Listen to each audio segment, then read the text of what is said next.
Hello everybody, this is a little introduction into how to animate using Flash. And I'm probably going to break this down into several different sections. As you can see, I've got Flash open and there are various things that are already on what's called the stage. This area here, where the black is the stage, and that on our particular movie, if I go to modify document, we can see some information about the size that stage is. We can see here the stage size is 912, this is in pixels, by 510, and we can change those sizes at any moment during the making of our animation. We can also change the stage colour, and we can change the frame rate. The default frame rate in Flash is 24 frames a second, and that should be sufficient for what you want to produce. So I'm just going to close that and say OK.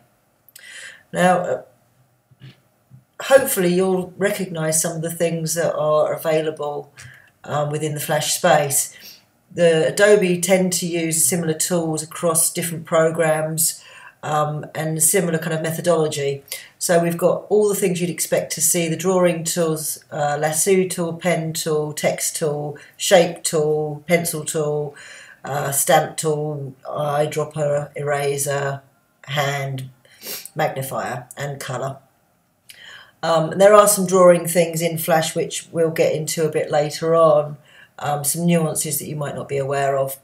The main difference of the things that you probably have seen before in Photoshop or Illustrator, the difference with Flash is that it's got a timeline, and here it is right across the top. There's a little tab that says timeline. You can go to Window and turn timeline on or off. There it is. We'll leave it on because we want to see it. And it's got a little play control on it, and you can see that Flash counts its time in frames. And if you can remember, I just said that this particular movie is running at 24 frames a second, and so that means every second of time that passes, Flash will play 24 frames.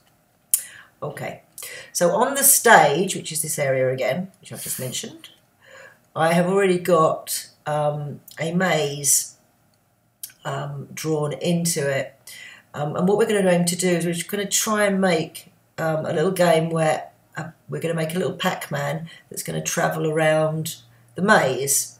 So you can see on the timeline, underneath the timeline, there's two layers. One is the maze. If I turn that, if I turn that eyedropper off, it disappears. Just like exactly the same way it would as if you're in a Photoshop file. And then the background, in this case, is just a black rectangle.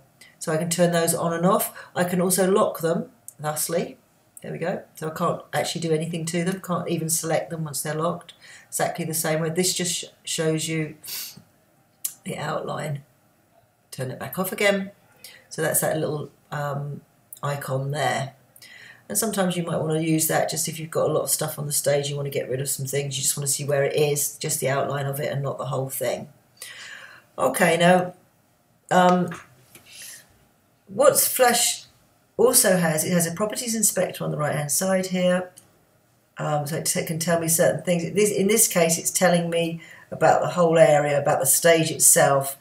If I select something, it will tell me about that thing. So there we go, I selected a piece of the maze, and that's telling me that it's got a stroke size of 4.55 and it's dark blue and it's solid and all those things. So you can always change all of that. Change it to a dash if you really so wish. There we go. And then just bear in mind that, as with all Adobe products, we've got Edit, Undo, and then Undo again, so that we go back to the stroke size that we wanted. Okay, so we can sit that merrily on the stage. Now, one thing I'm going to do is I'm going to lock that layer, because I don't ever want to mess around with my background layer, which is in fact the maze. So the first thing that I'm going to do is I'm going to make a new layer. And I'm going to call this layer Pac-Man. And there he is. And then what we can do is we're going to create our little Pac-Man. And our Pac-Man is going to be created with the oval tool. and I'm going to make the colour of him bright yellow because that's the colour Pac-Man is, and I do not want any stroke on that oval. So all I'm going to do is I'm just going to build a little circle. I'm going to hit the shift key and then draw a circle which will make it an absolute circle. There it is. That might be a bit big. If it's a bit big, just select the object. You'll see that it's on a different layer at the top, and use the resize tool. Again, I'm going to hit the shift just so I don't disrupt the size of the circle. I think that's about right. It needs to have enough space so it can get around corners and not hit things. So let's just check. You can just drag it around, make sure that, yep, that looks all right. So there he is. So the next question is, how on earth do we going to animate this guy so that he travels around? Well, the first thing to do, best practice thing to do, is to select him and then convert this thing into a movie clip. And I will show you how to do that. You select it, you can either right click, or in this case what we're going to do is modify and convert to symbol. And then this is the part we've got to pay attention. We're going to call him Pac-Man because that's what he is. As you probably know by now, I am a fan of calling things what they are. And a type, there's three choices. A button is what you'd expect. It's a button. It's a thing you push. It's a thing that you interact with. This is not in this case, or it could just be a graphic.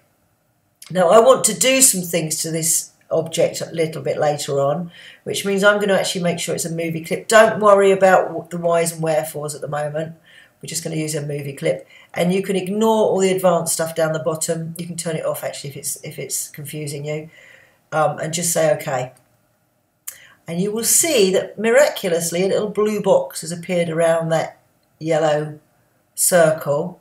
And then if we go back into our library, we can see that we've now got two things in there. One is called Pac-Man, and that is our little movie clip we've just made. And then there's a bitmap, which was the original image that I imported into Flash, which I built the maze around. So let's go back to our Pac-Man. There he is. Okay, now if I double click on that Pac-Man, you'll see that the rest of the stuff on the stage kind of gets faded out, but the Pac-Man remains in the foreground, as it were. And if you look up on the timeline, something interesting has happened, which is it's got its own timeline. We're not going to worry about that for the moment. I just wanted to show you that that's the case. So we go back to scene 1. Now you'll see along here it says scene 1 and then it says Pac-Man, and that indicates that we're inside of Pac-Man, not inside of scene 1. If you want to go back to scene 1, you just go back to scene 1. Okay, so you've created your first little Pac-Man. So what we're going to do next is we're going to animate him. The way that we do that is we need to create some frames. So what you can do is you can just go, if you select the layer that the Pac-Man's on, I'm going to do it wrong on purpose for you. Or it's not exactly wrong, but I'm going to do it a different way, and you'll see what happens to the rest of the content. So I've selected the Pac-Man layer, and then I'm just going to go insert timeline and then frame, not layer. And you'll notice that next to frame it says F5, and there are lots of shortcuts in Flash, F5 being one of them. So I'm just going to go insert frame, and there you see a little frame as next to the Pac-Man has appeared. So let's go to the next frame. Now what you'll see is that it's only inserted a frame on the layer where Pac-Man exists. Okay. You could, if you wanted to, go into all of the frames individually and add all of the layers individually and add frames to them. However, a quicker way of doing it is to just select the playhead, which is this little red thing at the top, which you can move around, and then insert frames. And in this instance, I'm going to hit F5, and you'll see that if you keep doing it, it just will keep adding frames for you. So I'm going to go to frame 20.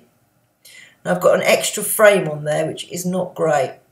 So what I'm going to do is I'm just going to select that last frame, and then I'm going to go to modify. Sorry, I'm going to go to, I'm going to go to Insert Timeline. No, I'm not. I'm going to go on right click and I'm going to remove frames. So now they've got all exactly the same amount of frames, which is 20 frames. And then I can move the playhead from 0 to 20. The playhead won't let you go past where you've got frames because there's nothing to play. So there it is. Now the problem is that nothing's happening yet. We've got all these frames but no movement in them. Now we know that we want to animate our little Pac-Man. So that's the layer that we're going to animate. In order to animate him, you could click anywhere at all on that timeline. This is a timeline. Anywhere at all on the layer, okay? And create a classic tween. And what happens is that timeline then changes colour from grey, and grey indicates that it's got something on it, to kind of pale mauve colour. And that indicates that there is going to be an animation. Now all animations have got a starting point and an ending point. And this is a tweened animation, it's called. So we've got our starting point, which is there, which is where our little Pac-Man is. So what we're going to do is we're going to go to frame 20. No, we'll go to frame 10. We move the playhead to frame 10. You can select that frame. You don't need to select the frame. You just put the playhead where it is. And then simply move the Pac-Man to where you want him to go. And you'll see that a little bit of magic happened there, which is this dotted line which said there's going to be an animation has now turned into a filled line with a little arrow on the end, if you can see that. I was going to zoom in on it, but I can't, only on the stage. And if I drag the playhead back to frame 1, you'll see that now our Pac-Man is moving from there to there. And then if I go to frame 20, I can then move him further around.